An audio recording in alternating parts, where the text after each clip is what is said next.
In the hills of Appalachia, where the mountains fold into themselves like sleeping giants, and the fog clings to the hollows in the early morning like breath from the earth itself, there stands an old mine shaft on a stretch of land that has belonged to the same family for 4 generations.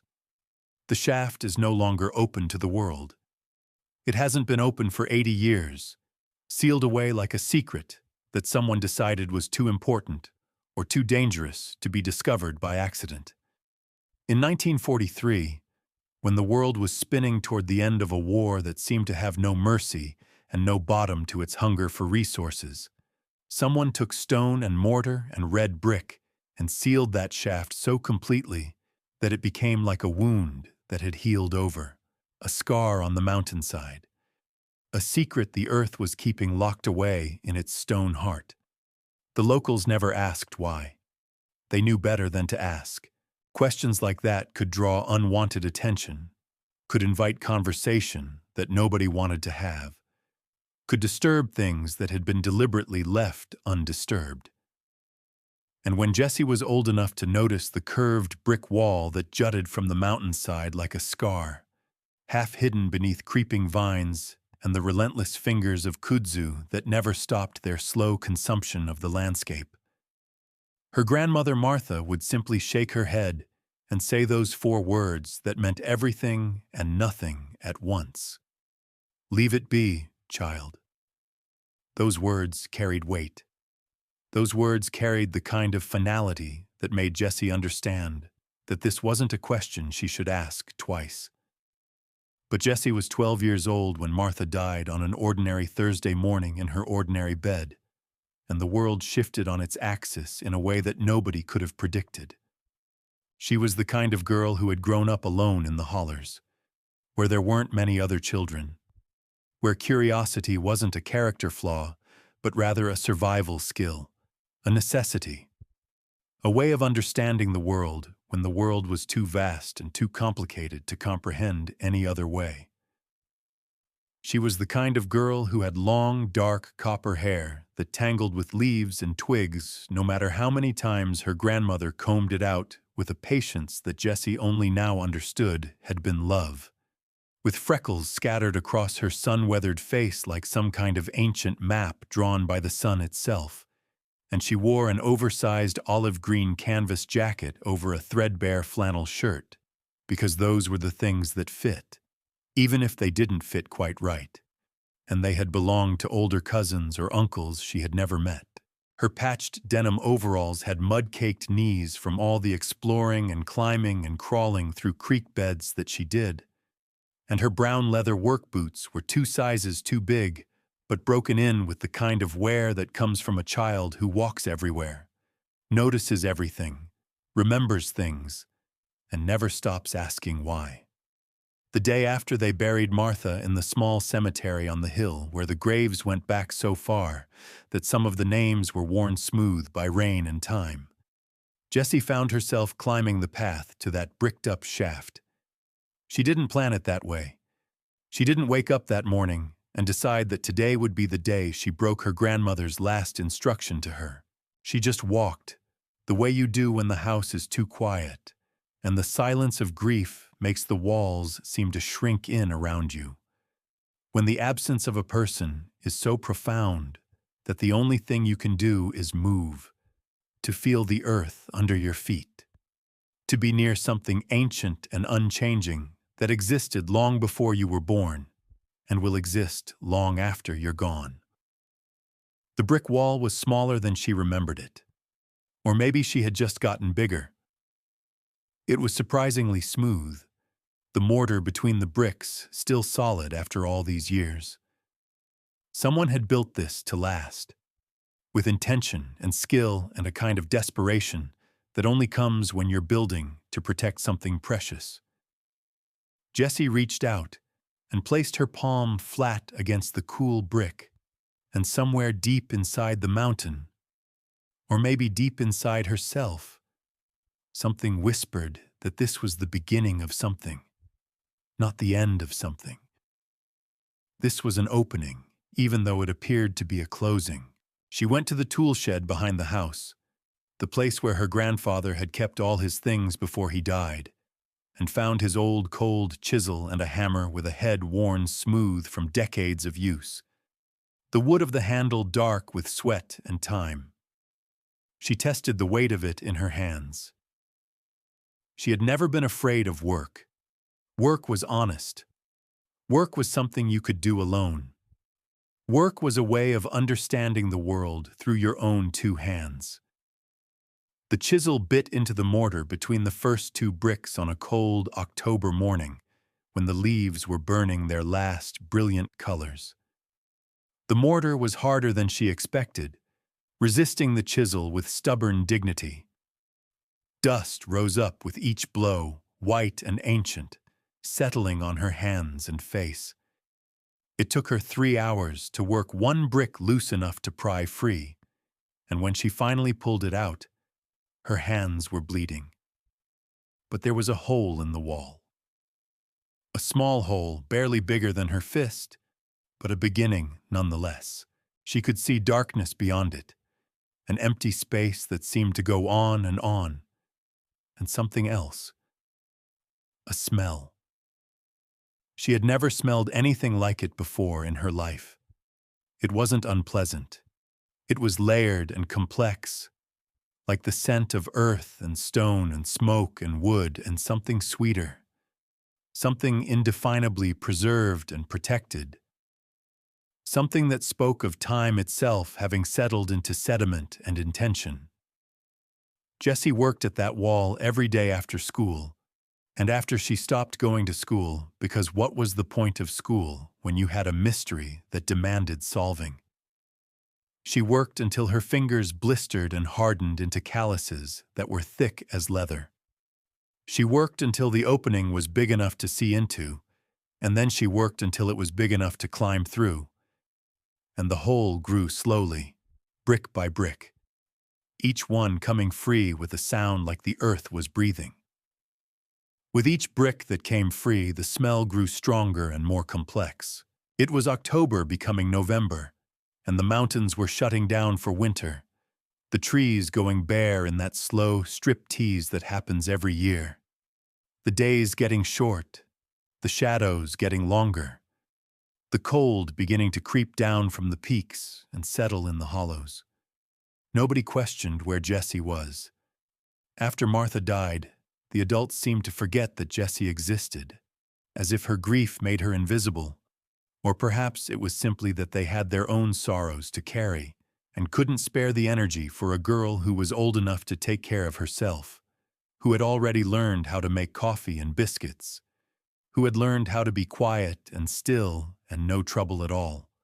The night she finally made the hole large enough to crawl through without scraping her shoulders, the sky was full of stars so dense and bright, they looked like someone had scattered diamonds across black velvet, like a jeweler had dropped their entire inventory across the heavens. The Milky Way was visible, that vast river of light that reminds you that you are nothing and everything at the same time. Jessie had a lamp, an old oil lamp that used to sit on Martha's kitchen table, and that she had watched her grandmother light every evening as the sun went down and the house began to darken. She had filled it with coal oil, and she had thought about leaving a note, about telling her mother or her uncle, but something told her that this was meant to be done in silence, in secret, the way it had been built in secret.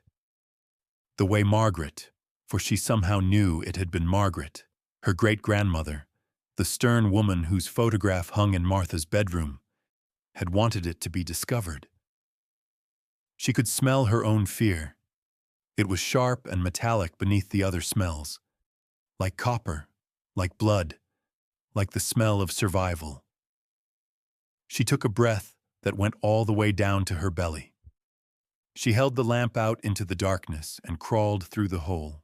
The moment her eyes adjusted to the lamplight, the moment her pupils dilated and her vision adapted, the world shifted. The lamplight caught glass first, so much glass that for a moment she thought the interior of the mountain must be some kind of cathedral made of light and reflection, a temple built not to any god, but to the principle of preservation itself. But it wasn't light. It was jars. Hundreds of jars, maybe thousands, arranged on shelves that had been carved directly out of the stone of the mountain itself. Patient hours of work with chisel and hammer and determination, shelves that rose up the walls like they were growing out of the rock. They caught the lamplight and threw it back at her in honeyed amber and deep ruby tones, in the clear gold of apples, in the dark reds of preserved beets, in the pale green of beans suspended in brine. The jars were filled with food, vegetables suspended in amber liquid like specimens in a museum, held in perfect clarity and preservation, fruits floating in syrup that had preserved them perfectly, each piece still whole, still beautiful, still edible after decades of waiting in the dark. She could read the faded handwriting on the paper labels tied to the lids with twine, the careful script of someone who had wanted to remember what each treasure contained, who had wanted clarity and organization, who had known that the future would need to understand what she was leaving behind. Beans, peaches, pickles, beets, tomatoes, asparagus, corn, squash. The labels seemed to go on endlessly, documenting a life's worth of preservation and care. The shelves rose up as far as the lamplight could reach, and Jessie realized with a shock that traveled through her entire body like lightning, that made her heart stutter in her chest, that she was standing in a chamber, a real chamber, carved out and carefully constructed, reinforced with timber that had been set into the stone, sealed against the outside world. It wasn't just a mine shaft anymore. It was something more. It was something deliberate. It was a vault. It was a cathedral of preservation. It was a monument to love and fear and determination and the human refusal to accept hunger as inevitable. The smell that had been so mysterious outside now made perfect sense. It was the smell of time itself, of food preserved at the moment of its perfection, held in that liminal space between growing and decay, protected from entropy by glass and sealed air and the cool stability of the earth. Deeper into the chamber, as her eyes adjusted, Jessie found the meats despite the sense that she was trespassing in a place that belonged to ghosts. They hung from timber beams that had been set into the stone walls, suspended in the cool, stable air that never fluctuated, that never brought heat or drought or the chaotic weather of the surface world. Smoked ham wrapped in cloth that had darkened with age, bacon suspended in braids from the beams, its edges turned hard and dark, cured to perfection. Beef wrapped in cloth that had been treated with salt and herbs and time itself, the exterior dark and preserved. The air was so perfectly preserved that nothing had spoiled, nothing had rotted or decayed. It was like walking into a frozen moment of abundance, a moment of plenty that had been captured and held fast, protected from the ravages of seasons and time and the slow entropy of the world above. She moved through the chamber like someone in a dream, the shadows dancing on the walls from her lamp. She found tools, saws and axes and shovels, all arranged with precision, oiled and preserved. She found seed stalks in sealed wax containers, each labeled with Latin names and planting instructions written in Margaret's careful hand. She found medicinal supplies, dried herbs bundled and hung from the beams, tinctures in dark glass bottles, powders measured with precise dosages.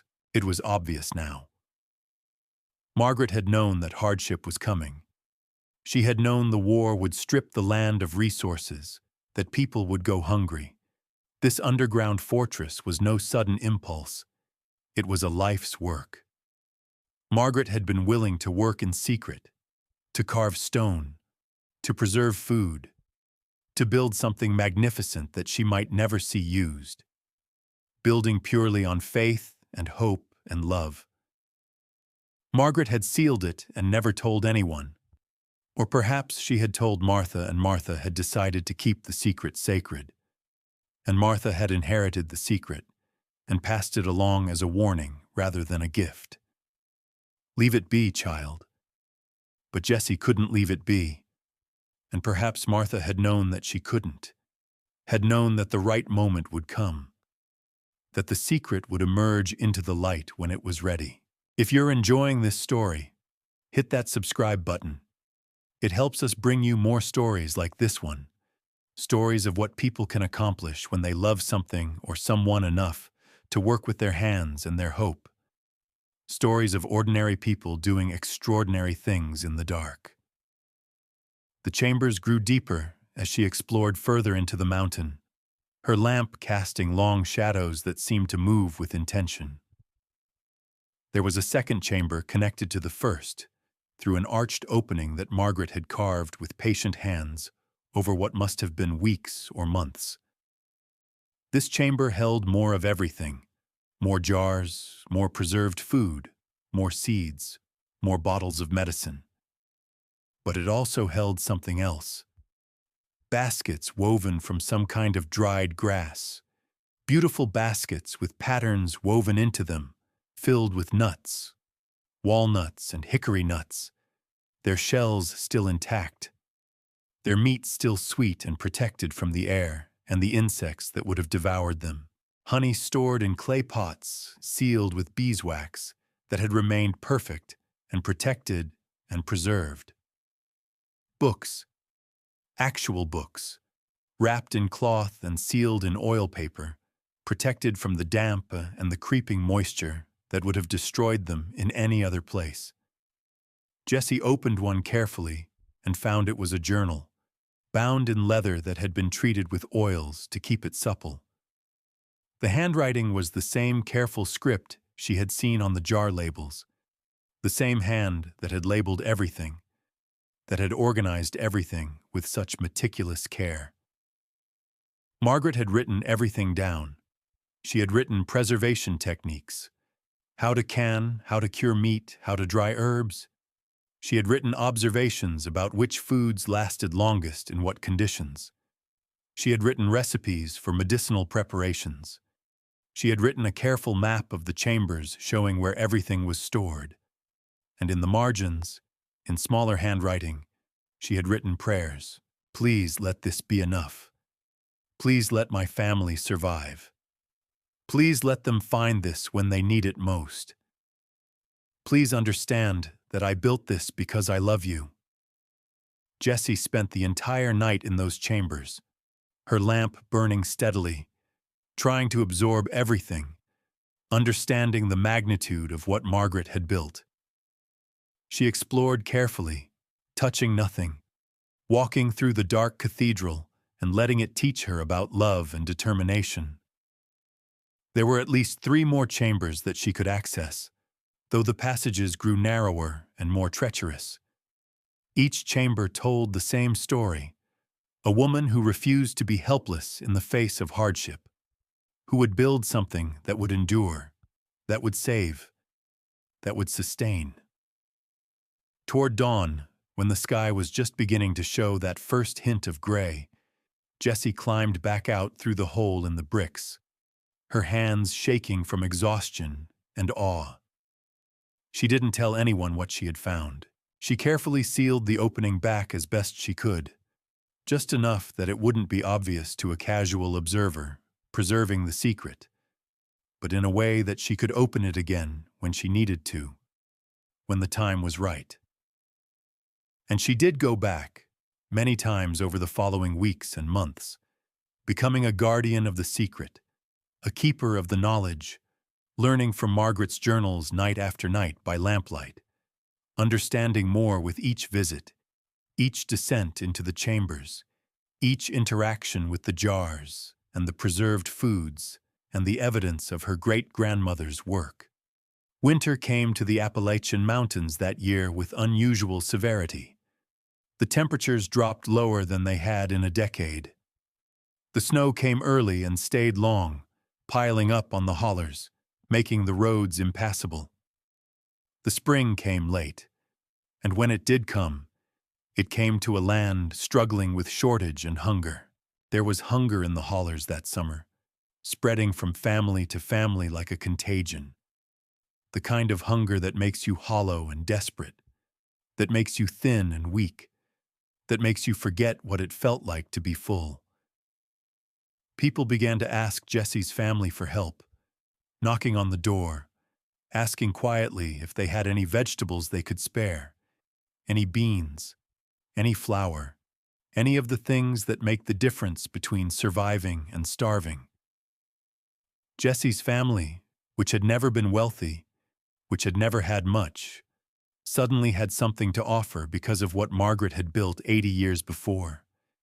Because a woman with vision had decided to prepare for a future she would never see. A jar of preserved peaches when the berries didn't come in and the summer fruits failed to materialize. A bag of beans when the garden failed and the replanting didn't produce. Smoked meat when the hunting season was thin and the woods seemed empty of the animals that usually sustained the community. Her mother wanted to know where it was coming from, how they suddenly had so much to give away. Jessie told her the truth, sitting at the kitchen table, her hands folded in front of her, speaking quietly. She took her mother through the hole in the bricks, held the lamp high, and watched her mother's face change from confusion to understanding, to something like tears, like the breaking of a dam that had held back emotion for a very long time. Her mother sat down on the stone floor of that underground cathedral and cried, and then she laughed. And then she held Jessie and said, "Your great-grandmother was the wisest woman this family has ever known. She was preparing for all of us. She was loving all of us." They opened the chambers to the community slowly, carefully, with deep respect for what Margaret had built and what it represented. They didn't tell people everything. They didn't reveal the full extent of what Margaret had preserved or the size and sophistication of the underground chambers. But they shared what they could, and the knowledge of those preserved stores spread through the mountains like a quiet miracle, like grace appearing at exactly the moment when it was needed most, like a secret kept for 80 years finally being allowed to fulfill its purpose. The old woman, 3 hollers over who was sick, got honey and medicinal herbs that strengthened her. The family with the new baby got preserved fruits to help the mother recover. The neighbor whose crop failed got beans and preserved vegetables to carry him through the next season. Jessie became known as a girl who had discovered something important, though most people didn't know the full extent of it. They just knew that where there had been hunger, there was now enough. It took time for Jessie to understand that Margaret's work hadn't been selfish, even though it had been secret. Margaret had been preserving for her family and for her community, because in a place like the Appalachian Mountains, you can't separate the two. You survive together or you don't survive at all. The chambers changed Jessie's understanding of her family, of history, of what women could accomplish with their hands and their determination and their love. Here was great-grandmother Margaret, a woman she had never met, a woman who had lived through hard times and responded not with despair, but with action. Margaret had looked at the possibility of hunger, and she had decided, with whatever resources she had, to build a shield against it. She had carved it out of the earth itself. She had preserved food and seeds and medicine and knowledge. She had built something that would outlast her, that would protect the people she loved, that would sustain them through the darkness. Years later, when Jessie was older, she would expand on what Margaret had started, working with her mother and neighbors to document Margaret's techniques in new ways for new times, ensuring the knowledge didn't disappear into the past. But that night, when she first crawled through the hole and saw those glimmering jars in the lamplight, thousands of them stacked and arranged and waiting, holding the history of her family's love and determination, she understood something fundamental. that would change her forever. That the acts that matter most are often the acts that are done in silence. For love, for a future you might not live to see, for people you might never meet. That her great-grandmother Margaret had spent years building something she might never need herself, carving stone and preserving food, building it for a granddaughter she would never meet, trusting that someday someone would need what she had preserved, trusting in the power of preparation and love to reach across time itself. And that trust had been repaid with discovery, with gratitude, with the understanding that love doesn't fade or spoil the way other things do.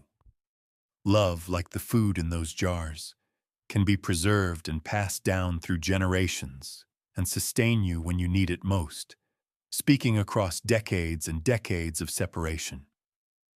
The bricked-up mine shaft on the mountainside is still there, though the bricks have been carefully removed and catalogued and stored in a special place, preserved themselves, honored for what they protected. The chambers still stand, still hold their treasures, still whisper the story of a woman who refused to be helpless in the face of uncertain futures. And every time Jessie looks at the mountains, at that rough scar on the hillside, she thinks about her great-grandmother Margaret, about the hands that carved those chambers, about the woman who believed so fiercely in a future for her family that she built a cathedral of stone and survival, sealed it with prayer, and left it waiting for love to find it. The mountains hold something far more valuable than gold or coal, the knowledge that someone loved you enough to prepare for your hunger, the proof that we can survive together when we build for each other, the understanding that the greatest wealth is someone believing in your future, enough to work in darkness and silence, enough to preserve not just food, but hope itself. And it took one girl with tangled copper hair and the willingness to ask why, to break through the walls, to discover what was always meant to be found, waiting in the darkness, patient as stone, ready to sustain and save and speak of love that transcends time itself.